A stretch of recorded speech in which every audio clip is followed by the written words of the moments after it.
বিসমিল্লাহির রহমানির রহিম। প্রিয় শিক্ষার্থীবৃন্দ, কোভিড-19 নোভেল করোনা ভাইরাসের কারণে আজ আমরা বিশ্ববাসী আতঙ্কগ্রস্ত। সুতরাং আমরা সবাই ঘরে থাকি, সুস্থ থাকি। আজকে আমি তোমাদের ক্লাস নিব। আমি Mohammad Jamilur Rahman, instructor non tech পদার্থবিজ্ঞান, রাজশাহী পলিটেকনিক ইনস্টিটিউট, রাজশাহী। আজকে আমি তোমাদের ফিজিক্স 1-এর যে অধ্যায়ের ক্লাস নিব সেটা হলো অধ্যায় 7, কাজ, ক্ষমতা ও শক্তি। এই অধ্যায় শেষে আমরা যা যা শিখব তা হলো কাজ, ক্ষমতা, শক্তি বা অশ্বক্ষমতা কাকে বলে এ সম্বন্ধে আমরা জ্ঞান লাভ করব। কাজ, ক্ষমতা, শক্তির একক সম্বন্ধে আমরা জানব। গতিশক্তি কাকে বলে এর সমীকরণ প্রতিপাদন আমরা করতে পারব। আবার স্থিতিশক্তি কাকে বলে এবং এর সমীকরণ প্রতিপাদন করতে আমরা শিখব। পড়ন্ত বস্তুর ক্ষেত্রে শক্তির নিত্যতার সূত্র প্রতিপাদন করা শিখব এবং শক্তির নিত্যতার সূত্র কাকে বলে সে সম্বন্ধে আমরা জানব। কর্মদক্ষতা কাকে বলে সে সম্বন্ধে আমরা জানব এবং কিছু গাণিতিক সমস্যার সমাধান আমরা করতে পারব। প্রথমে আমরা জেনে নিই কাজ, ক্ষমতা এবং শক্তি কাকে বলে। প্রথমে আমরা জানব যে কাজ হলো পদার্থ বিজ্ঞানের ভাষায় কাজ হলো প্রযুক্ত বল ও বলের অভিমুখে সরণ বরাবর বলের উপাংশের গুণফল। তাহলে কোন একটা বস্তুকে যদি আমরা এই বস্তুকে আমরা এফ পরিমাণ বল প্রয়োগ করছি, ফলে বস্তুটা বি বিন্দুতে গেল এবং এই এ বি এর দূরত্ব যদি এস হয়, তাহলে আমি কি বললাম যে একটা বস্তু, এখানে ভরের সাথে কোনো সম্পর্ক নাই, যে কোনো একটা বস্তু, সে বস্তুকে এফ পরিমাণ বল আমরা প্রয়োগ করব। করার ফলে বস্তুটা যদি এ থেকে বি বিন্দুতে যায় এবং এর দূরত্ব যদি এস হয়, তাহলে আমরা কাজ সমান কি বলবো? বল গুণিত সরণ। কিসের জন্য? যে বল এবং বলের অভিমুখে বস্তুর সরণ। আর তাহলে আমরা বলবো যে ডাব্লিউ, কাজকে আমরা ডাব্লিউ দ্বারা ডিনোট করি। তাহলে ডাব্লিউ ইকুয়াল টু এফ গুণিত এস। তাহলে ডাব্লিউ ইকুয়াল টু এস গুণিত এস। তাহলে কাজ সমান বল গুণিত সরণ। কাজ সমান আমরা কি পেলাম? বল গুণিত সরণ। এবার আমরা দেখব উপাংশের ক্ষেত্রে কি হয়। অথবা আমরা এভাবে বলতে পারি যে কাজ ইকুয়াল টু বল গুণিত বলের দিকে বলের উপাংশ। এইখানে একটা এ বিন্দুতে একটা বস্তু আছে, সে বস্তুটা যদি বল প্রয়োগ করার ফলে এফ পরিমাণ আমরা বল দিব, অবশ্যই বস্তুটা বি বিন্দুতে না গিয়ে যদি সি বিন্দুতে যায়, তাহলে বলের উপাংশ হলো, যদি এস দূরত্ব অতিক্রম, তাহলে এফ কস থিটা। তাহলে কাজ ডাব্লিউ ইকুয়াল টু এফ গণিত এস কস থিটা। তাহলে ডাব্লিউ ইকুয়াল টু এস।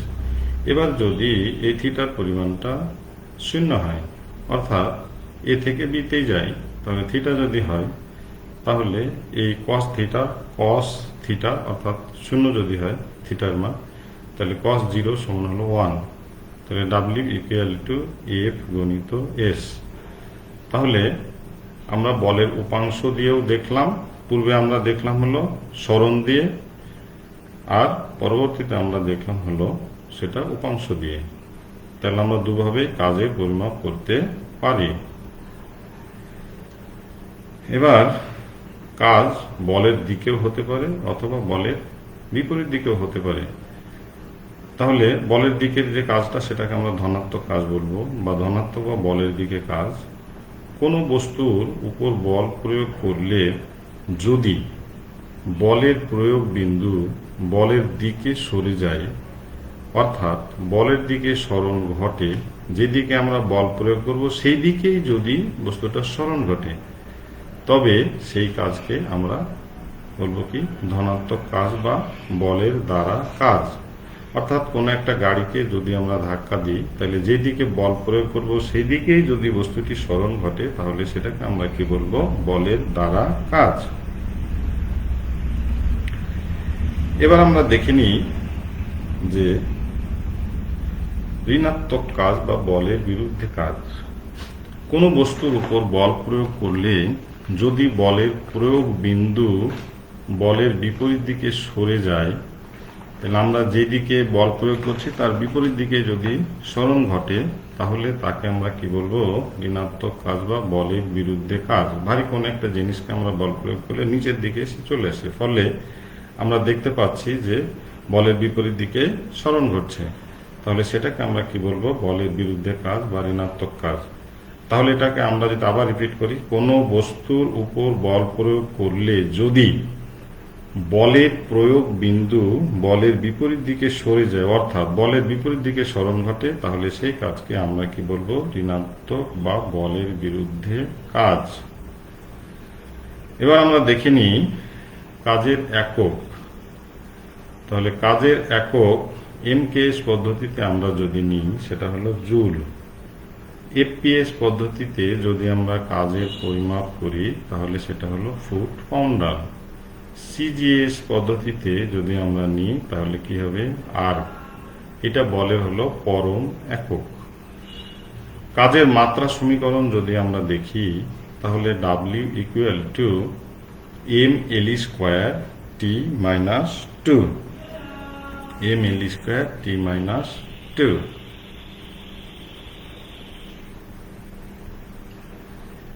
এবার আমরা দেখি আসলে ক্ষমতা কাকে বলে। কোনো বস্তুর কাজ করার হারকেই আমরা কি বলবো ক্ষমতা। কোনো বস্তুর কাজ করার হারকেই বলবো তার ক্ষমতা। যে কোনো একটা বস্তু সময়ের সাথে যে কাজ করবে, যে সময়ের সাথে যে আমরা হার করব, সেটাই হবে তার ক্ষমতা। তাহলে ক্ষমতা পি ইকুয়াল টু কাজ, অর্থাৎ যে পরিমাণ কাজ আমরা করলাম সে কাজ ডিভাইডেড বাই সময়। তাহলে পি ইকুয়াল টু ডাব্লিউ, অর্থাৎ কাজকে আমরা যদি ডাব্লিউ দ্বারা ডিনোট করি আর সময়কে সবসময় টি দ্বারা ডিনোট করি, তাহলে কি হবে ডাব্লিউ ডিভাইডেড বাই টি। তাহলে কোনো বস্তুর কাজ করার হারকে আমরা কি বলবো ক্ষমতা। আর এই ক্ষমতা পি, পি মানে হলো পাওয়ার, পাওয়ার মানে হলো ক্ষমতা, পি দ্বারা আমরা ডিনোট করছি ডাব্লিউ ডিভাইডেড বাই টি। তাহলে কি হলো ক্ষমতা ইকুয়াল টু কাজ ডিভাইডেড বাই সময়। এবার আমরা দেখে নিই যে ক্ষমতার একক। এমকেএস পদ্ধতিতে ক্ষমতার একক হলো জুল পার সেকেন্ড। এফপিএস পদ্ধতিতে কাজের একক হলো ফুট পাউন্ডার পার সেকেন্ড। যেহেতু টি ভাগাকার আসছে ওই জন্য পার সেকেন্ড চলে আসছে। সিজিএস পদ্ধতিতে কাজের একক হলো আর পার সেকেন্ড। তাহলে ক্ষমতা পি ইকুয়াল টু, আমরা যদি মাত্রা সমীকরণ নিই ক্ষমতা, তাহলে ml স্কয়ার টি মাইনাস 3। আমি আবার রিপিট করছি যে ক্ষমতার এককটা কি। এমকেএস পদ্ধতিতে জুল পার সেকেন্ড, এফপিএস পদ্ধতিতে কাজের একক হলো foot ponder per second, CGS পদ্ধতিতে কাজের একক হলো আর পার সেকেন্ড। তাহলে P equal to ml square, ক্ষমতার মাত্রা সমীকরণ P equal to ml square T minus 3। এবার আমরা দেখি যে শক্তি। শক্তি কি, আমরা ছবিতে ভিউ দেখছি যে শক্তিটা হলো কোনো বস্তুর বা কোনো ব্যক্তির যে কাজ করার সামর্থ্য, সেটাকে আমরা কি বলবো শক্তি। কাজ করার সামর্থ্য, তাহলে এই কাজ করার সামর্থ্যকেই আমরা কি বলবো শক্তি। যে কোনো ব্যক্তি বস্তুর কোনো একটা মেশিনটা বস্তু হিসেবে কাউন্ট হয়, তাহলে কোনো একটা ব্যক্তি বা বস্তু কাজ করার সামর্থ্যকে আমরা কি বলবো তার শক্তি। শক্তি হলো দুই প্রকার, সেটা হলো স্থিতিশক্তি এবং হলো গতিশক্তি। তাহলে শক্তি কয় প্রকার পেলাম আমরা, শক্তি হলো দুই প্রকার, সেটা কি স্থিতিশক্তি এবং হলো গতিশক্তি। স্থিতি শক্তি মানে হলো পোটেনশিয়াল এনার্জি ইংরেজিতে বলা হয়। তাহলে স্থিতি শক্তি আমরা কাকে বলবো? কোনো বস্তুর নির্দিষ্ট স্থানে থাকার জন্য বা বস্তুর অবস্থানের পরিবর্তনের জন্য যে শক্তি প্রাপ্ত হয় তাকে ওই বস্তুর স্থিতি শক্তি বলে। আমরা একটা বস্তু ভূপৃষ্ঠে পড়ে আছে, সেটাকে যদি আমরা উপর দিকে উঠাই, তাহলে এই যে উঠানোর ফলে যে শক্তিটা লাভ করবে সেটাকে আমরা কি বলবো? স্থিতি শক্তি বা পোটেনশিয়াল এনার্জি। কোনো বস্তুর নির্দিষ্ট স্থানে থাকার জন্য বা তার অবস্থান পরিবর্তনের জন্য যে শক্তিটা প্রাপ্ত হবে সেটাকে আমরা কি বলবো? স্থিতি শক্তি। এটাকে ইংরেজিতে বলা হয় পোটেনশিয়াল এনার্জি। তাহলে এই পোটেনশিয়াল এনার্জির পরিমাণটা আমরা এবার পরিমাপ করব। কিভাবে করব? ধরি অথবা মনে করি কোন একটা বস্তুকে আমরা কি করলাম, কোন একটা বস্তু এ বিন্দুতে আছে। এ বিন্দু থেকে আমরা বস্তুটাকে কোথায় নিয়ে গেলাম? বি বিন্দুতে এই উচ্চতায় উঠিয়ে নিলাম। আবারও বলছি আমি যে কোনো একটা বস্তু কোথায় ছিল? এ বিন্দুতে ছিল। এই এ বিন্দু থেকে এই উচ্চতায় আমরা বি বিন্দুতে নিয়ে গেলাম।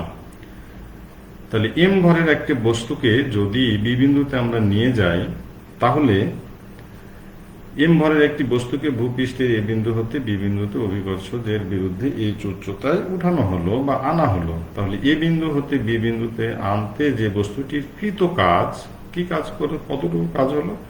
আমরা কাজ সমান কি জানি? আমরা কাজ সমান জানি বল গণিত সরণ।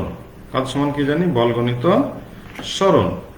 তাহলে বলের পরিমাণটা আমরা যদি এফ দিই, আর সরণ আমরা কি নিয়েছি? সরণ ওই এস এর জায়গায় আমরা আগে যখন কাজ করলাম এফ গণিত এস, কিন্তু এস এর জায়গায় আমরা কি এইচ উচ্চতায় নিয়েছি, সুতরাং সরণটা কি হলো? এইচ হলো। এফ সমান আমরা যেহেতু অভিকর্ষ ত্বরণ সবসময় কি নিজ দিকে ক্রিয়াশীল হয়, অভিকর্ষ ত্বরণটা কি হবে? নিজ দিকে সবসময় ক্রিয়াশীল হয়। তাহলে এই অভিকর্ষ ত্বরণটা কি? অভিকর্ষ ত্বরণটা হলো কি, যে মুক্তভাবে পড়ন্ত বস্তু যে প্রতি সেকেন্ডে বেগ বৃদ্ধি পাবে সেটাকে আমরা কি অভিকর্ষ ত্বরণ হলো জি।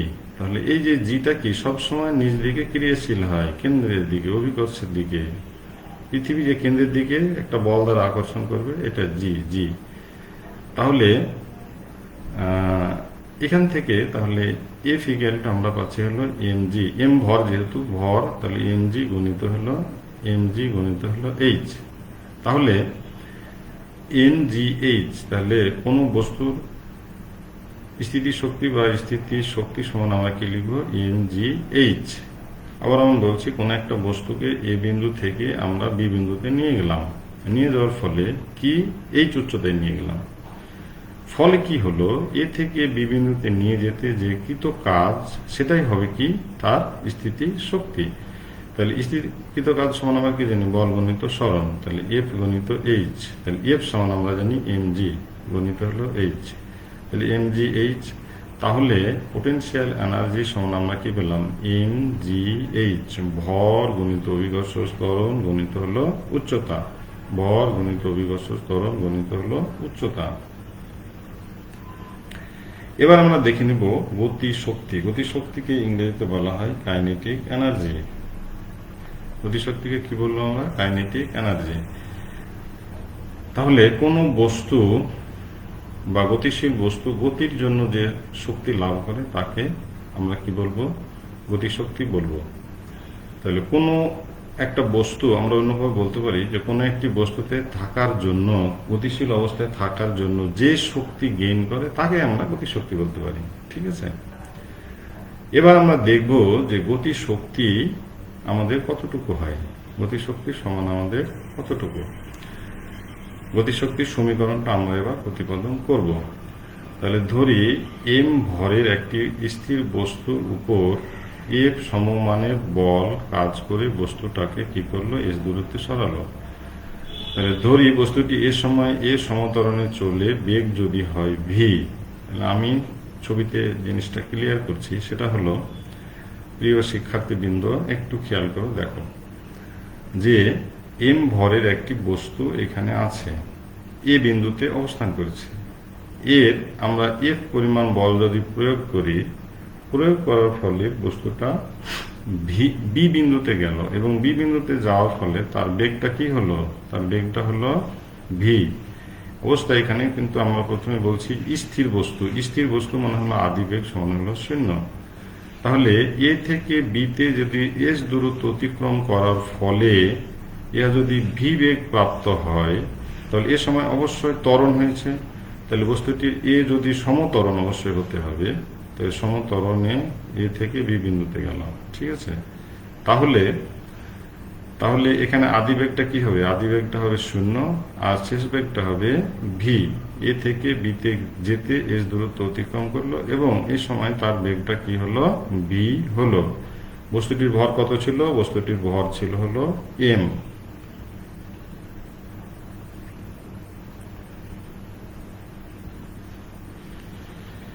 এবার আমরা দেখিনি যে আমরা তৃতীয় অধ্যায়ে দেখেছি যে গতির সমীকরণ ভি স্কয়ার ইকুয়াল টু ই square plus 2as, V square equal two ই স্কয়ার প্লাস 2as। তাহলে ভি স্কয়ার ইকুয়াল টু, দেখো এখানে যে ইউ ইকুয়াল টু 0। আমরা প্রথমে বস্তুটা নিয়েছিলাম কি স্থির বস্তু, তাহলে ইউ সমান হলো 0। তাহলে ইউ সমান যদি আমরা 0 বসাই তাহলে এটা 0 হয়ে গেল। তাহলে V square equal two 2as। এবার আমরা দেখি যে এস, এখানে এস যদি আমরা নিই তাহলে এর নিচে 2 চলে আসে, তাহলে এ সমান হলো V square divided by 2। S সমান হলো ভি স্কয়ার ডিভাইডেড বাই 2। আমরা এই সমীকরণ থেকে এটা পেলাম S equal to VS divided by V square divided by 2। বস্তুটিকে ভি বেগ দিতে যে কাজ করতে হলো তাই হলো গতিশক্তি। আমাদের যে বস্তুটাকে ভি বেগ আমাদের দিলাম, অর্থাৎ বস্তুটা কি ছিল? মূলত ছিল স্থির, কারণ আমরা ইউ সমান 0 ধরে নিয়েছি। তাহলে বস্তুটি যে এই যে ভি বেগ প্রাপ্ত হলো, তাহলে এই ভি বেগ প্রাপ্ত হতে যে পরিমাণ কাজ করলো সেই কাজের পরিমাণটাই হলো কি? গতি শক্তি। তাহলে গতি শক্তি সমান আমরা কি লিখবো? গতি শক্তি তাহলে ওয়ান কাইন্ড অফ ওয়ার্ক। তাহলে গতি শক্তি ইকুয়াল টু হলো কাজ। তাহলে কাজ সমান আমরা কি জানি? বল গণিত সরণ। কাজ সমান আমি প্রথমেই বলেছি যে কাজ হলো বল গণিত সরণ। তাহলে বল সমান কি? এফ। বল সমান এফ গণিত হলো সরণ সমান এস। আর এস সমান এফ সমান আমরা কি জানি? M A. এফ সমান এম এ। এখানে আমি একসাথে লিখে দিয়েছি একবারই। তোমরা যদি মনে করো যে না আমি এফ গণিত এস দিয়ে করবো, তাও কোনো সমস্যা নেই। তাহলে এফ সমান হলো এম এ আর সরণ হলো আমি ধরলাম হলো S equal to M A S. আমরা কি পেলাম? M A S. তাহলে এম পেলাম আমরা। আর একটু খেয়াল করো তোমরা, সেটা হলো এ এস। এস সমান আমরা কি লিখতে পারি? V square divided by 2। তাহলে এই এ এস সমান আমরা লিখলাম হলো ভি স্কয়ার ডিভাইডেড বাই 2। তাহলে এখান থেকে পেলাম হলো এই যে 2, তাহলে half M V square, half M V square. তাহলে কাইনেটিক এনার্জি অথবা গতিশক্তি সমান আমরা পেলাম হলো হাফ এম ভি স্কয়ার।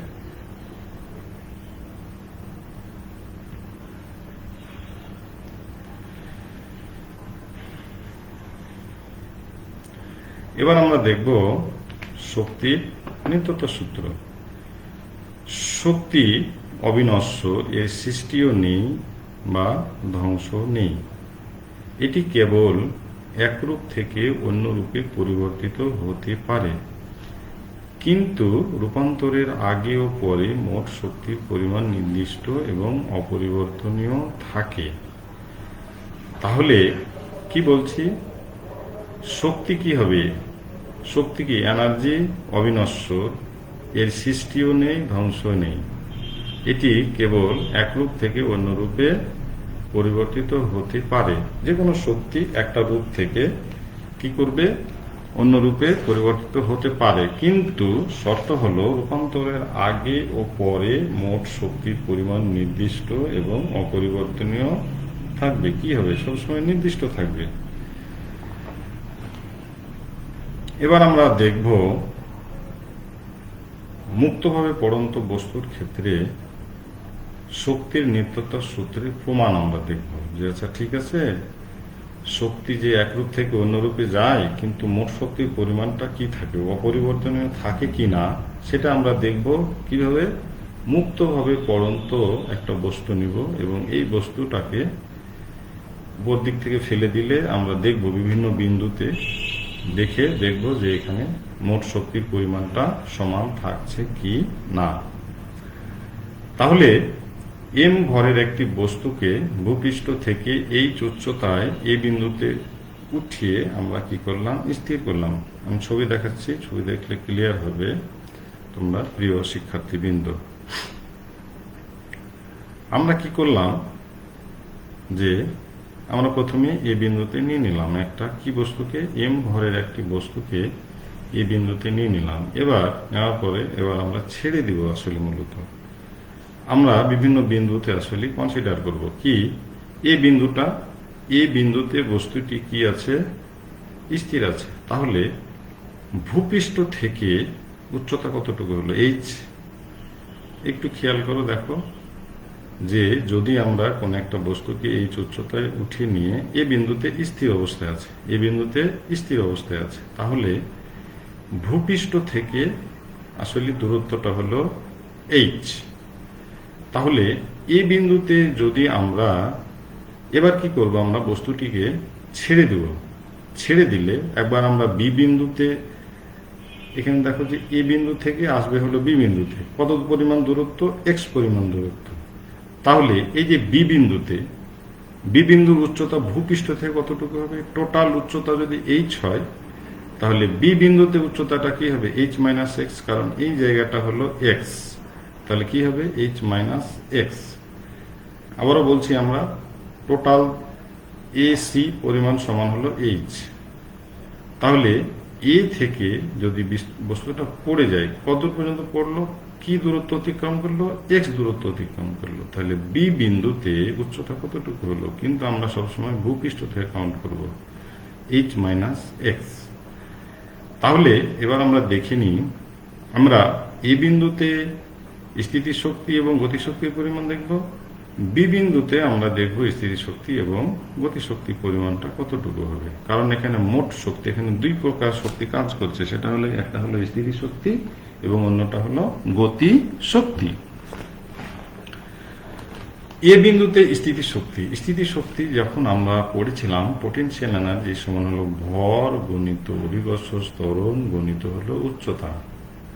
ভর গুণিত অভিকর্ষ ত্বরণ গুণিত হলো উচ্চতা। তাহলে উচ্চতা যদি এইচ হয়, প্রথমে আমরা দেখে নিয়েছি, তাহলে এম জি এইচ, এ বিন্দুতে স্থিতিশক্তি সমান কতটুকু হলো, এম জি এইচ।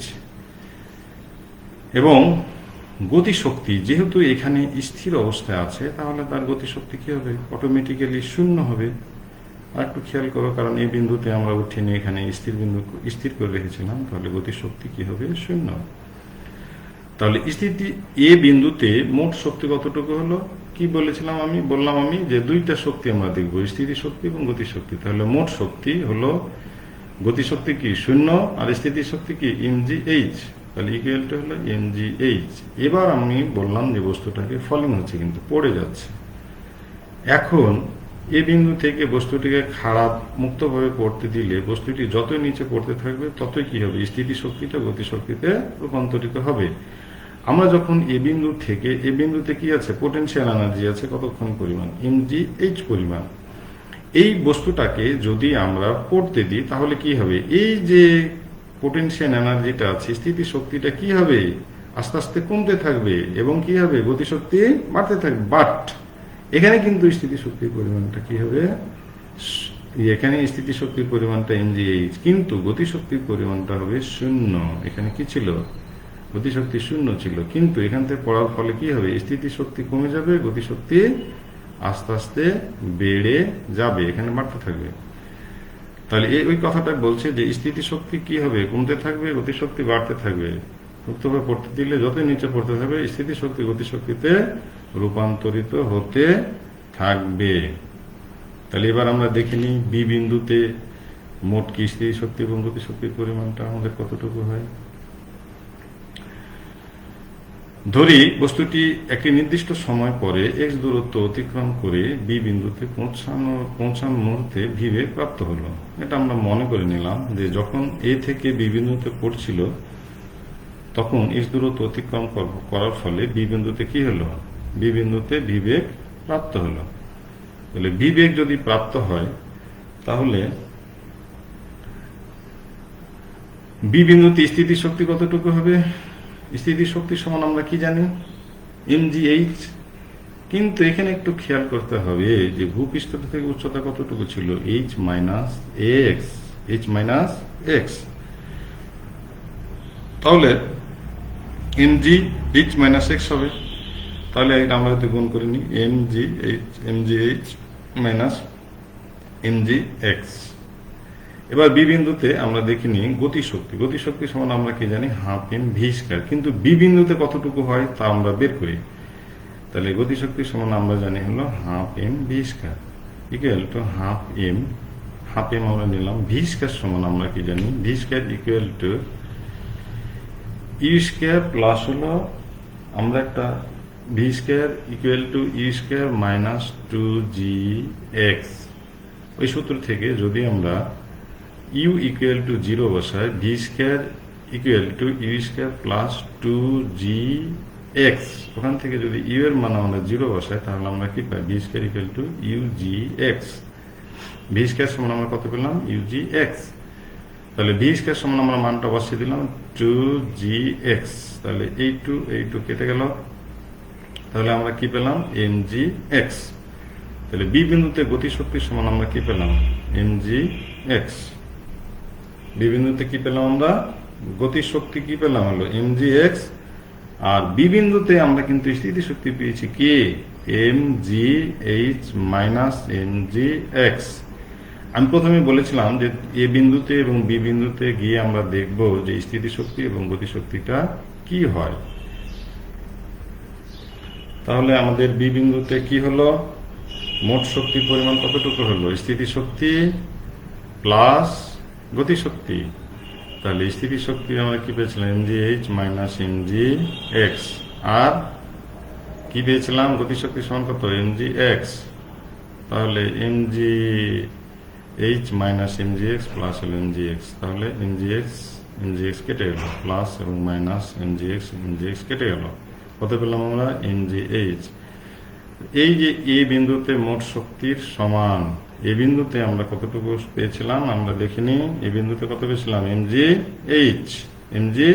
পেয়েছিলাম আমরা। এবারও আমরা বি বিন্দুতে কি পেলাম আমরা, mgh। ফলে এই শক্তি এ বিন্দুর মোট শক্তির সমান। অতএব মুক্তভাবে পড়ন্ত বস্তুর ক্ষেত্রে শক্তির নিত্যতার সূত্র প্রমাণিত হলো। কি বলেছিলাম আমরা, শক্তি নিত্যতার সূত্র, যে শক্তি অবিনশ্বর, এর সৃষ্টিও নেই, ধ্বংসও নেই, এটি কেবল একরূপ থেকে অন্য রূপে পরিবর্তিত হতে পারে। কারণ একরূপ থেকে কি হবে, পোটেনশিয়াল এনার্জিটা কি হলো, কাইনেটিক এনার্জিতে রূপান্তরিত হলো। তারপরেও কি হলো, রূপান্তরের আগে পরে মোট শক্তির পরিমাণ কি হলো, সমান হলো। তাহলে আমরা মুক্তভাবে পড়ন্ত বস্তুর ক্ষেত্রে প্রমাণ করে দিতে পারলাম শক্তির নিত্যতা সূত্র। এবার আমরা দেখবো হলো অশ্ব ক্ষমতা কাকে বলে। প্রতি সেকেন্ডে 550 ফুট পাউন্ডাল এখানে লিখেছে হলো, এটা লিখতে একটু ভুল হয়েছে, সেটা হলো ফুট পাউন্ড। প্রতি সেকেন্ডে 550 ফুট পাউন্ড কাজ করার হার ক্ষমতাকে আমরা কি বলবো, এক অশ্ব ক্ষমতা। এটা পাউন্ডাল হবে না, এটা কি হবে, ফুট পাউন্ড। 550 ফুট পাউন্ড কাজ করার ক্ষমতাকে আমরা কি বলবো, এক অশ্ব ক্ষমতা। এটা ফুট পাউন্ডাল না, এটা লিখতে তো অমিট হয়েছে, এটা ফুট পাউন্ড। প্রতি সেকেন্ডে 550 ফুট পাউন্ড কাজ করার ক্ষমতাকে আমরা কি বলবো, এক অশ্ব ক্ষমতা। আমরা এবার দেখে নেব হলো কর্মদক্ষতা। কোন যন্ত্রের কর্মদক্ষতা বলতে যন্ত্র থেকে মোট যে পরিমাণ যে কার্যকর শক্তি পাওয়া যায় এবং মোট শক্তি দেওয়া হয় তার একটা অনুপাত। তাহলে কর্মদক্ষতা কি, যন্ত্রের যে পরিমাণ আমরা শক্তি দিব বা যে দেওয়ার ফলে যে পরিমাণ কার্যকর শক্তি পাবো সেই কার্যকর শক্তি এবং যে মোট শক্তি দেব তার অনুপাত। তো কর্মদক্ষতা এটা দ্বারা প্রকাশ করা হয়। তাহলে কর্মদক্ষতা এটা ইকুয়াল টু কার্যকর শক্তি, অর্থাৎ যে পরিমাণ শক্তিটা আমরা হলো পাবো সেটাকে হলো কার্যকর শক্তি, আর যে পরিমাণ শক্তিটা আমরা দেব, যে পরিমাণ শক্তিটা আমরা দেব প্রদত্ত মোট শক্তি, তাকে আমরা যদি 100% করি সেটাকে আমরা কি বলবো, ইফিসিয়েন্সি, কর্মদক্ষতা।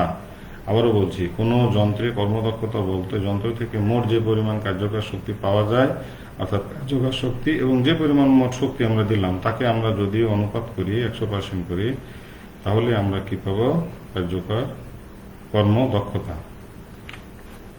এবার আমরা একটা গাণিতিক সমস্যা, কি 10 কেজি ভরের একটি বস্তু 50 মিটার উপর থেকে পড়তে হলে ভূপৃষ্ঠ পড়া পুরো মুহূর্তে গতিশক্তি কত হবে? গতিশক্তি সমান আমরা m সমান 10 কেজি, g হলো 9.8 metre per second square, u সমান হলো 0, h মানে হলো 50 মিটার, এটা b square equal two square, এখান থেকে b স্কয়ার সমান আমরা পাই কত, মান বসিয়ে 980। আবার আমরা জানি হাফ ইন ডি স্কয়ার, এখান থেকে আমরা পাই হলো 4900 জুল। তো আজকে আমাদের সময় খুব বেশি চলে গেছে, পরে আরেকদিন আমরা এই অধ্যায় নিয়ে একটু আলোচনা করব। তো সকলকে ধন্যবাদ, থ্যাংক ইউ। সবাই আমরা ভালো থাকি এবং সুস্থ থাকি, ঘরে থাকি, অবস্থান করি এবং ভালো থাকি। আসসালামু আলাইকুম।